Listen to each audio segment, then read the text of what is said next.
Hello friends, मैं doctor Rajesh Kumar Rai, government Mahamaya college Ratanpur से। आज हम बीएससी प्रथम वर्ष जंतु विज्ञान विषय के अंतर्गत प्रथम प्रश्न पत्र में रखे गए यूनिट नंबर 3 के अंतर्गत ओबेलिया के एक्सटर्नल मॉर्फोलॉजी का अध्ययन करेंगे। एक्सटर्नल मॉर्फोलॉजी का अध्ययन हम 7 पॉइंट के अंतर्गत करेंगे। पहला इंट्रोडक्शन, दूसरा सिस्टमैटिक पोजीशन, तीसरा हैबिट एंड हैबिटेट, चौथा एक्सटर्नल मॉर्फोलॉजी, पांचवा स्ट्रक्चर एंड फंक्शन ऑफ ज़ूआइड्स, छठवा निष्कर्ष और लास्ट में कुछ पॉइंट्स जिसे हमें याद रखना जरूरी होगा। एक्सटर्नल मॉर्फोलॉजी का अध्ययन हम क्यों करते हैं? इसके अध्ययन के लिए यह मुख्य बात होता है कि यह एनिमल को हम फाइलम सिलेंट्रेटा में रखे हैं, क्योंकि ये इनकी बॉडी का ऑर्गेनाइजेशन टिश्यू ग्रेड का होता है, अर्थात इनकी समस्त वाइटल एक्टिविटीज़ टिश्यू के माध्यम से ही कंप्लीट की जाती है। ये अपने जीवन चक्र में 2 से अधिक रूपों में पाए जाते हैं। इनमें एसेक्सुअल और सेक्सुअल दोनों प्रकार से रिप्रोडक्शन की प्रक्रिया होती है। ये अपने जीवन चक्र में एक विशेष प्रक्रिया को प्रदर्शित करता है जिसे हम मेटाजेनेसिस कहते हैं। इसके अलावा ये अपने जीवन चक्र में इवोल्यूशन की प्रक्रिया को भी प्रदर्शित करता है। अब ये इवोल्यूशन की प्रक्रिया को कैसे प्रदर्शित करता है, इसका अध्ययन हम इसी चैप्टर में आगे करेंगे। इसका सिस्टमैटिक पोजीशन देखते हैं। इसे फाइलम सिलेंट्रेटा में क्लास हाइड्रोजोआ के अंतर्गत ऑर्डर हाइड्रॉइडिया में रखा गया है। इसका नाम ओबेलिया है और इसकी स्पीसीज जेनिकुलेटा होता है।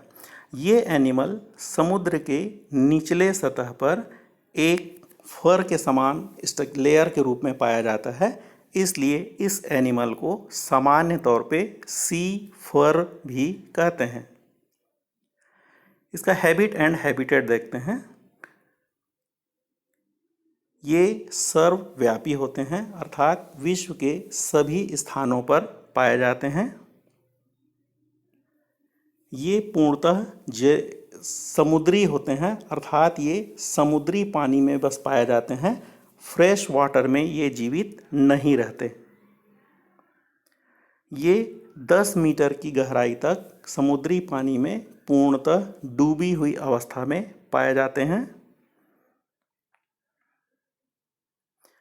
ये स्थानबद्ध होते हैं, अर्थात इसमें लोकोमोशन की प्रक्रिया नहीं पाई जाती है।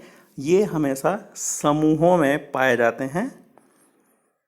ये अपने जीवन चक्र में 2 रूपों या 2 से अधिक रूप में प्रदर्शित होते हैं। जीवन चक्र में मुख्यतः ये रिप्रोडक्शन के आधार पे इसकी 2 अवस्थाएं होती है। एसेक्सुअल अवस्था जो कि कॉलोनियल और स्थानबद्ध होता है, और दूसरा सेक्सुअल अवस्था जो कि मेडुसा कहते हैं। ये मेडुसा इसका फ्री स्विमिंग अवस्था होता है।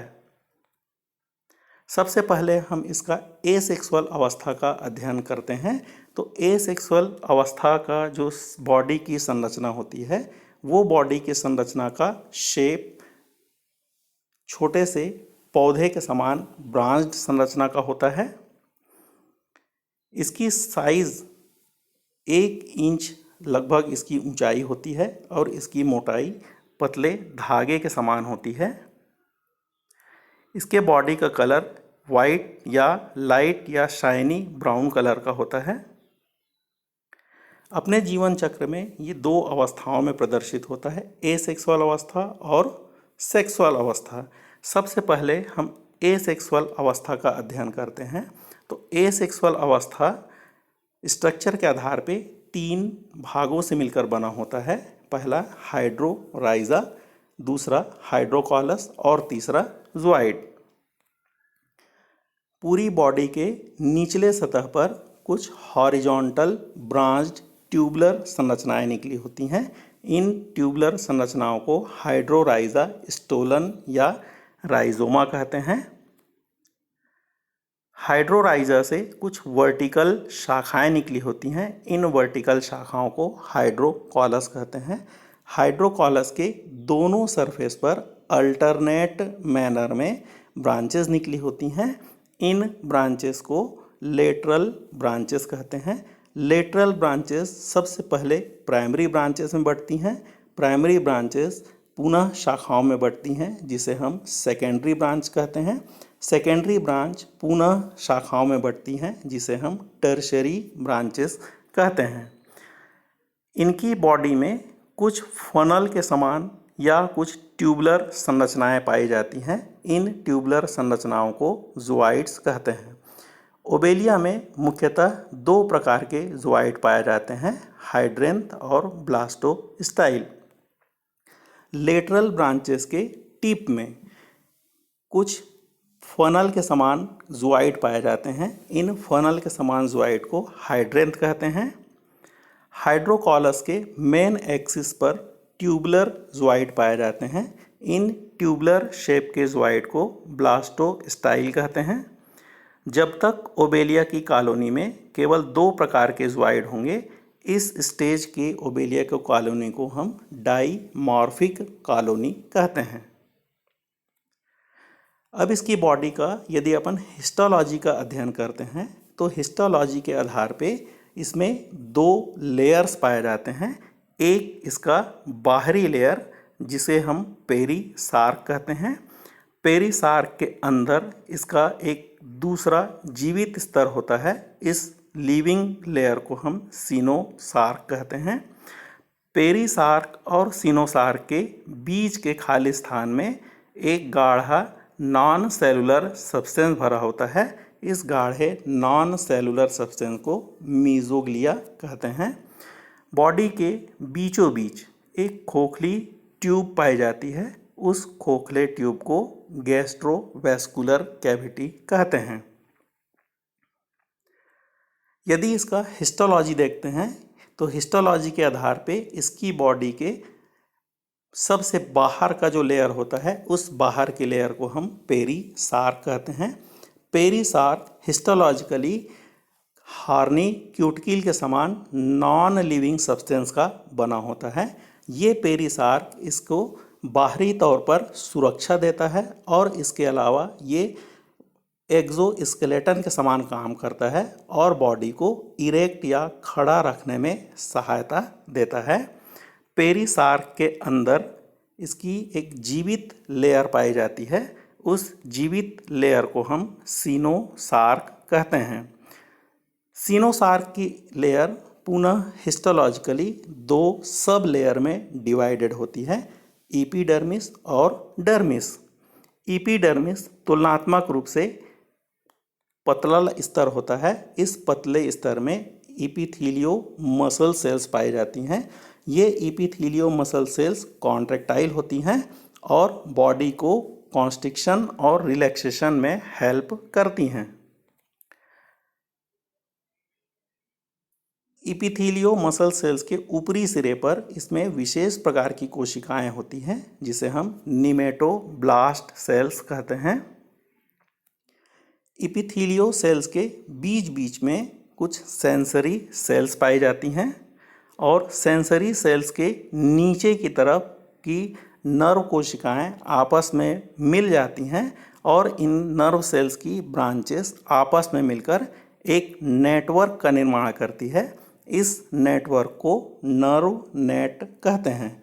इस प्रकार epithelio muscle cells, nematoblast cell, sensory cells और नर्व सेल्स आपस में मिलकर एपिडर्मिस का निर्माण करती है। एपिडर्मिस के बाद हम डर्मिस का लेयर हम देखते हैं तो डर्मिस लेयर में सबसे ऊपर नर्व सेल्स की ब्रांचेस मिलकर नर्व नेट का फॉर्मेशन करती हैं। नर्व नेट के नीचे छोटी छोटी कॉलुमनर सेल्स पाई जाती हैं। कॉलुमनर सेल्स के बीच बीच में ग्लैंड सेल्स पाए जाते हैं। ये ग्लैंड सेल्स डाइजेस्टिव जूसेस का सिक्रीशन करते हैं जो कि फूड मटेरियल के डाइजेशन में हेल्प करती हैं। कॉलुमनर सेल्स के निचले सतह पर छोटे छोटे फूड मटेरियल से भरे हुए फूड वैक्यूल्स पाए जाते हैं। कॉलुमनर सेल्स के नीचे की सतह पर छोटे छोटे उभार पाई जाती हैं। इन उभार को सीडोपोडिया कहते हैं।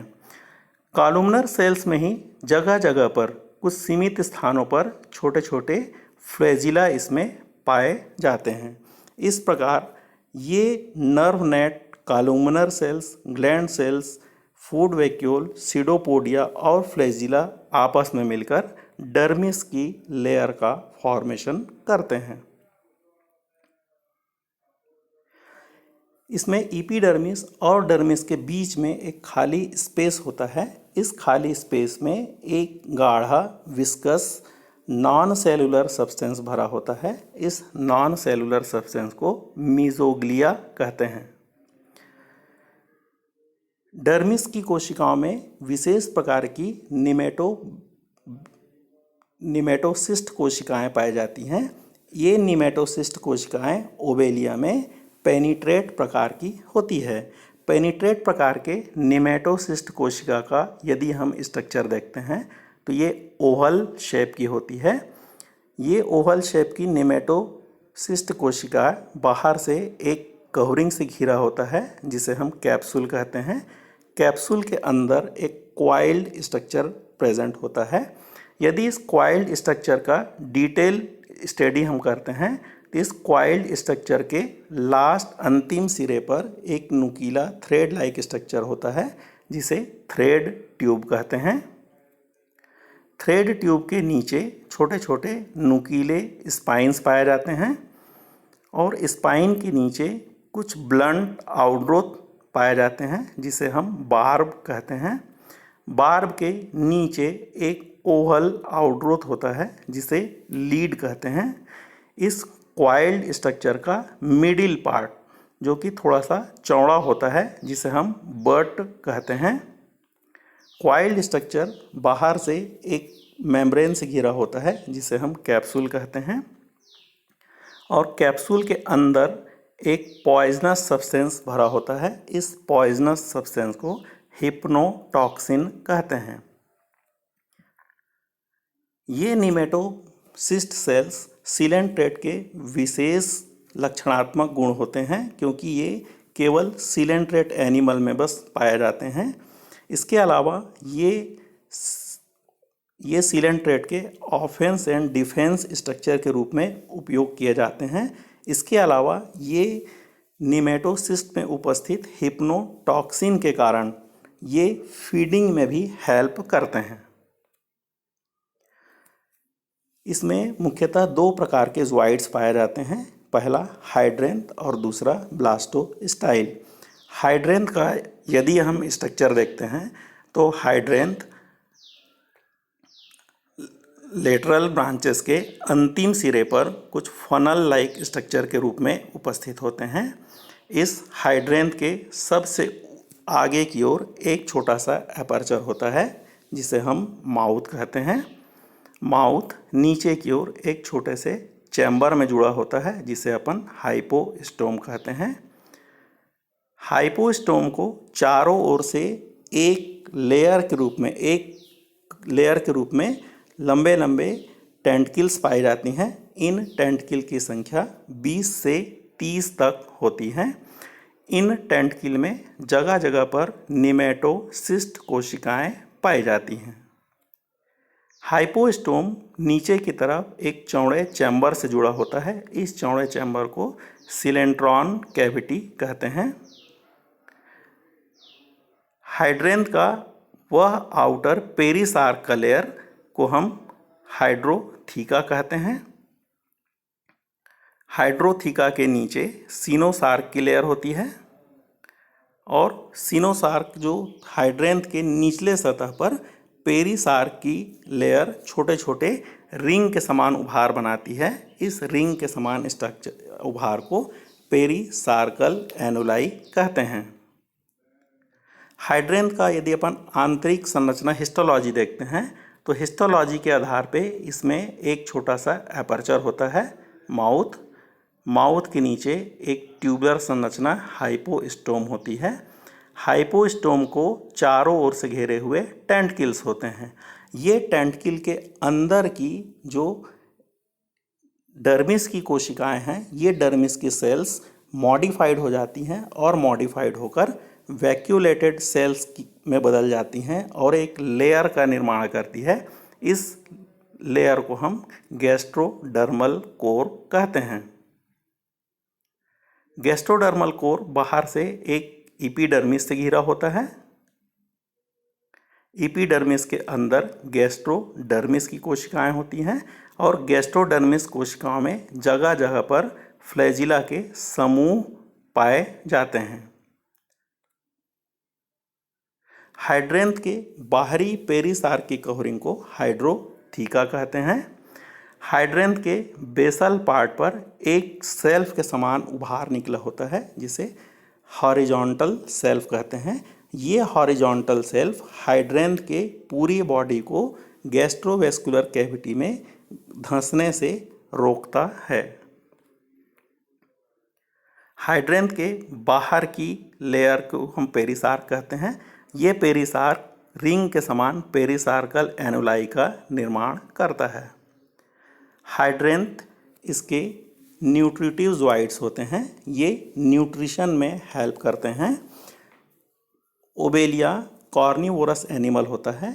इसके फूड मटेरियल छोटे छोटे वर्म्स, छोटे छोटे एनिलिड्स और अन्य दूसरे एनिमल के लार्वा होते हैं। इनमें डाइजेशन एक्स्ट्रा सेलुलर और इंट्रासेलुलर दोनों प्रकार का डाइजेशन होता है। इनमें ईजेशन के लिए कोई विशेष संरचना नहीं होती है। इसमें इंजेशन और ईजेशन दोनों प्रक्रिया माउथ के द्वारा पूर्ण की जाती है। इनके रिजर्व फूड मटेरियल ग्लाइकोजन होते हैं।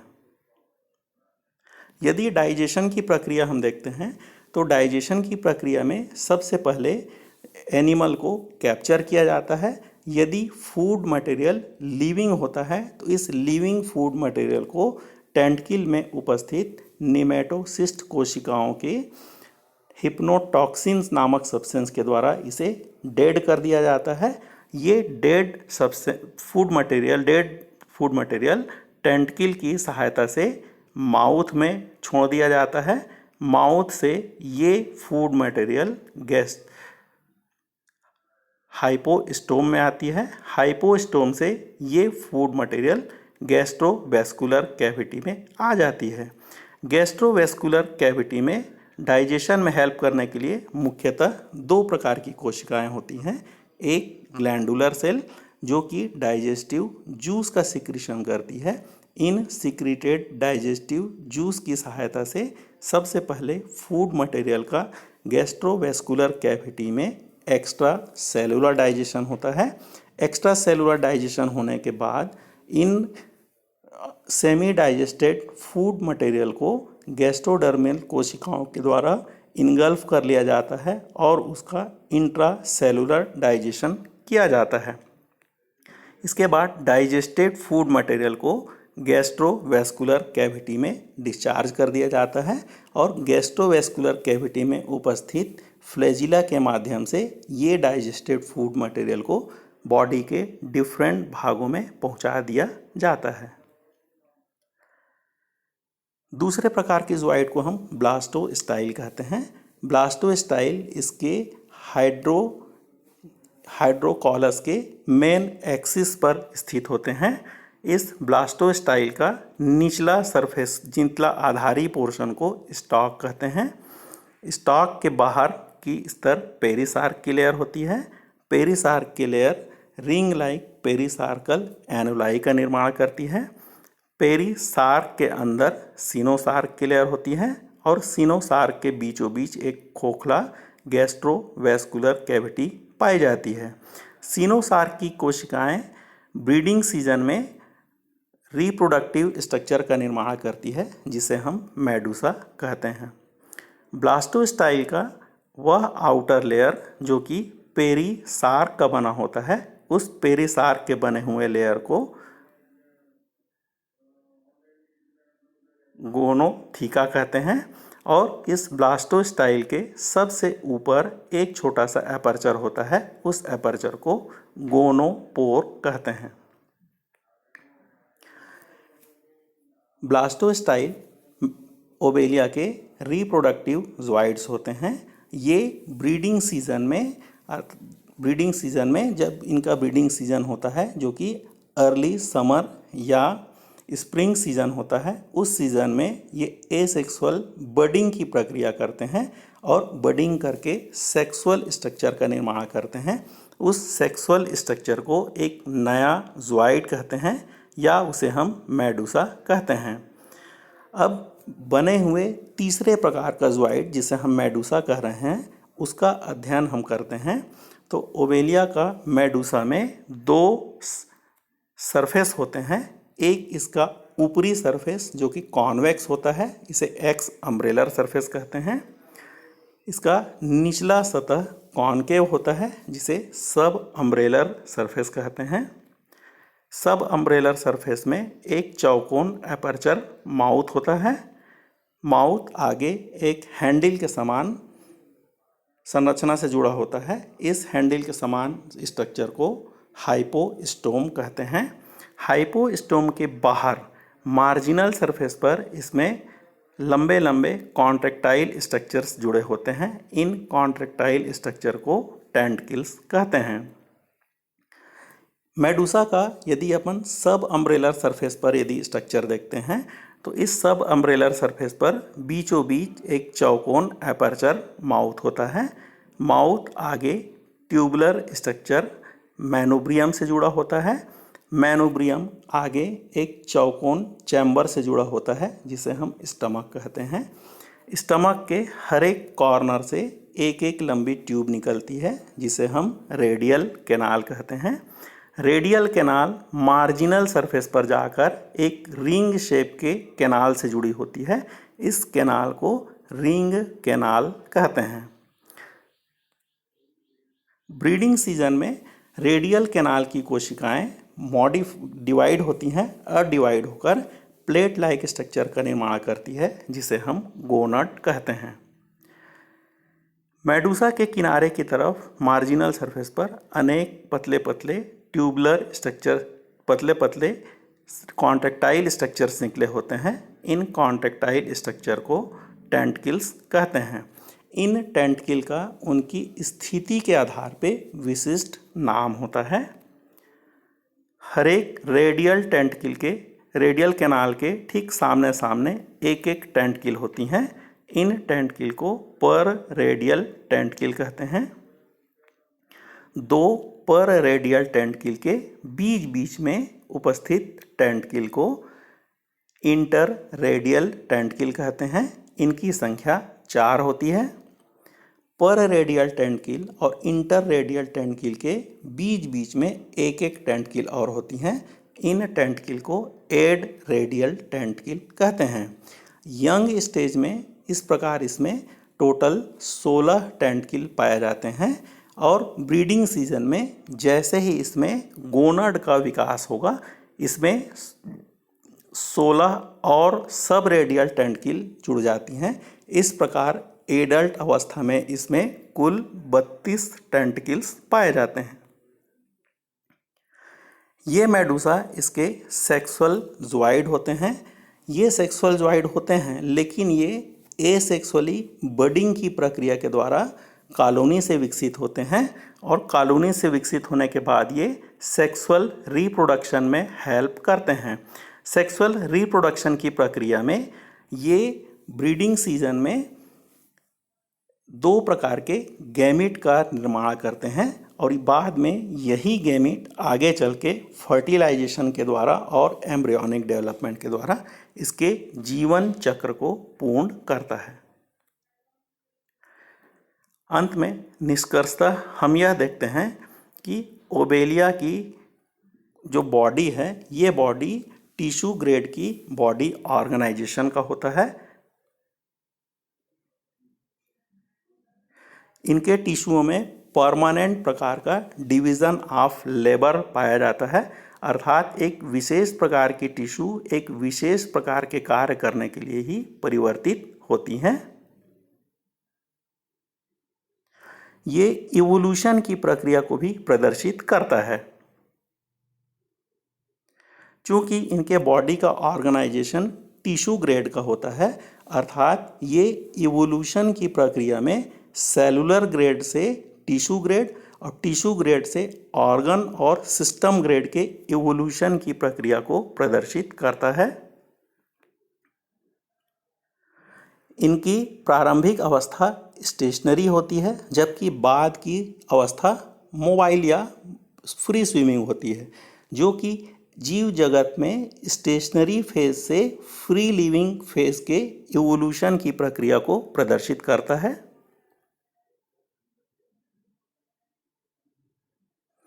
इनकी बॉडी में इनकम्प्लीट प्रकार का एलिमेंट्री कैनाल पाया जाता है। ये एलिमेंट्री कैनाल प्रिमिटिव प्रकार का एलिमेंट्री कैनाल होता है, जो कि इवोल्यूशन की प्रक्रिया में प्रिमिटिव इनकम्प्लीट एलिमेंट्री कैनाल से कंप्लीट प्रकार के एलिमेंट्री कैनाल के विकास की प्रक्रिया को प्रदर्शित करता है।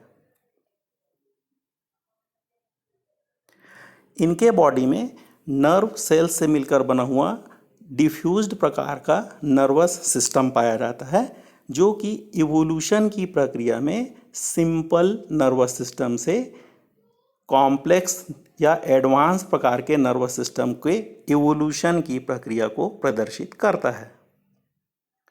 अंत में कुछ पॉइंट्स हैं जिन्हें हमें याद रखना होगा। मीजोग्लिया एपिडर्मिस और डर्मिस के खाली स्थान पर कुछ gelatinous non cellular layer structure पाया जाता है। इस स्ट्रक्चर को हम मीजोग्लिया कहते हैं। ज़ूआइड विशेष प्रकार की कोशिकाओं के समूह से मिलकर बना हुआ ऐसी संरचना जो एक स्पेसिफिक फंक्शन के लिए मॉडिफाइड होती है, उस मॉडिफाइड स्ट्रक्चर को ज़ूआइड कहते हैं। ऐसे एनिमल जो कि अपने जीवन चक्र में दो अवस्थाओं में पाए जाते हैं, इन एनिमल को हम डाइमॉर्फिक एनिमल कहते हैं। और ऐसे एनिमल जो अपने जीवन चक्र में दो से अधिक फॉर्म में प्रदर्शित होते हैं, इन एनिमल को हम पॉलीमॉर्फिक एनिमल और इस प्रक्रिया को पॉलीमॉर्फिज्म कहते हैं। विशेष प्रकार की कोशिकाएं पाई जाती हैं जो इनके ऑफेंस और डिफेंस स्ट्रक्चर होते हैं। इन कोशिकाओं को निमेटोसिस्ट सेल्स कहते हैं। इनके बॉडी में इनकम्प्लीट प्रकार का एलिमेंट्री कैनाल पाया जाता है, जिसमें माउथ तो प्रेजेंट होता है लेकिन एनस या क्लोएका एब्सेंट होती है। आज के अध्ययन में केवल इतना ही। Thank you.